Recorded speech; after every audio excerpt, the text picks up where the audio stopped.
Hi hello case நம்ம இலக்கிய சீரியலில் என்னென்ன சுவாரஸ்யமான விஷயங்கள் நடக்க போகுதுன்ட்டு இந்த ஒரு குட்டி ப்ரொமோவாக பார்க்க போகிறேங்க. என்னென்ன சுவாரஸ்யமான விஷயங்கள் நடக்க போகுதுன்னாக்கா இப்போ சரியான ஆப்பை நம்ம அஞ்சலிக்கு வைக்கணும் அப்படின்னு நினைக்கிறோங்க. வீடியோக்கள் லைக் போட்டுக்கோங்க. நம்ம சேனலுக்கு இப்போ தான் முதல் முறையாக வந்தீங்கன்னா நம்ம சேனலையும் சப்ஸ்கிரைப் பண்ணிக்கோங்க. வாங்க வீடியோக்குள்ளே போயிடலாம். என்னடா அது இந்த இலக்கியாவுக்கு மட்டும் எந்த சைடு பார்த்தாலும் அடி மேலே அடியாக தான் விழுந்துட்டு இருக்கு, பிரச்சனை மேலே பிரச்சனையாக தான் வந்துட்டு இருக்குன்னு கூட சொல்லலாம். இப்போ இந்த டைமில் என் பொண்டாட்டியை நான் விட்டு கொடுக்க மாட்டேன், அவளுக்கு 1000 கஷ்டங்கள் வந்தாலும் 1000 பிரச்சனை வந்தாலும் அவளுக்கு கூட நான் இருந்து காப்பாற்றுவேன் அப்படின்னு சொல்லிட்டு நம்ம கௌதம் இருக்காரு.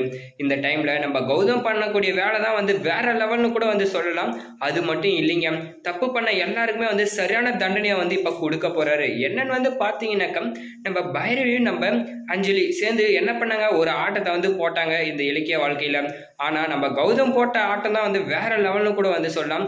நீங்க என்னடா என் பொண்டாட்டியை தூக்கி உள்ள வைக்கிறது, நான் உங்களை இப்போ கதையவே முடிக்க போறா அப்படின்னு சொல்லிட்டு ஒரு பக்கம் போயிட்டு இந்த டாக்டர் கேள் ஹெல்ப் கேட்டாங்க. அங்க பாத்தீங்கன்னா என்னால எந்த ஒரு ஹெல்ப்பும் பண்ண முடியாது, உங்க பொண்டாட்டிக்கு ஹெல்ப் பண்ணி தான் நானே ஒரு பிரச்சனைல மாட்டிக்கிட்டேன், திரும்ப அந்த முட்டாள்தனத்தை நான் பண்ண மாட்டேன்னு சொல்லிட்டாங்க.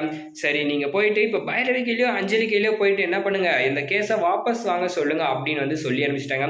முதல்ல எங்களுக்கு கிளம்புங்க மேடம் அப்படின்னு சொல்லி நம்ம கௌதம் சொல்லிட்டாரு.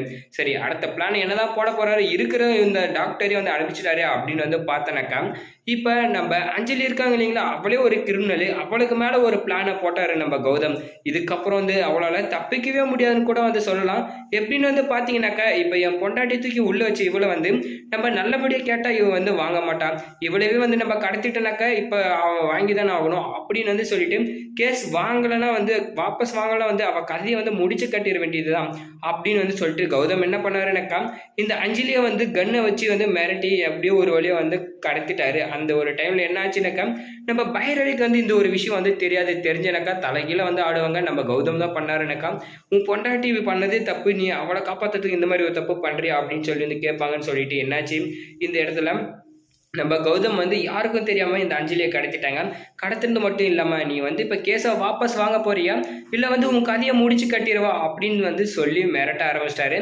உடனே நம்ம கௌதம் சொன்னதை கேட்டு நான் எப்படியாவது இந்த கேஸை வாபஸ் வாங்கிறேன், என்னை விட்டுருங்க மாமா அப்படின்னு சொல்லிட்டு கௌதம் என்னை விட்டுருங்க அப்படின்னு சொல்லி கதற ஆரம்பிச்சாங்க.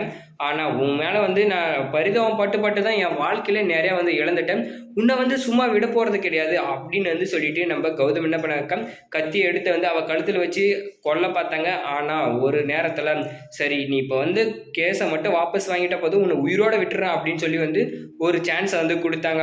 இந்த டைம்ல நம்ம கௌதம் அந்த சான்ஸ்ன்றதை கொடுத்துருக்கூடாது, அவ கதையை டோட்டலா முடிச்சு கட்டியிருந்தா ரொம்பவே நல்லா இருந்திருக்கும் அப்படின்னு சொல்லிட்டு நான் நினைக்கிறேன். நீங்க என்ன நினைக்கிறன்றதை கமெண்ட் பண்ணி இந்த அஞ்சலியை கடத்திருந்து ரொம்ப சூப்பர் தான், நம்ம கௌதம் பண்ண ரொம்ப நல்லதான்னு நினைக்கிறோங்க. வீடியோக்கு லைக் போட்டு சேனலை சப்ஸ்கிரைப் பண்ணிக்கோங்க.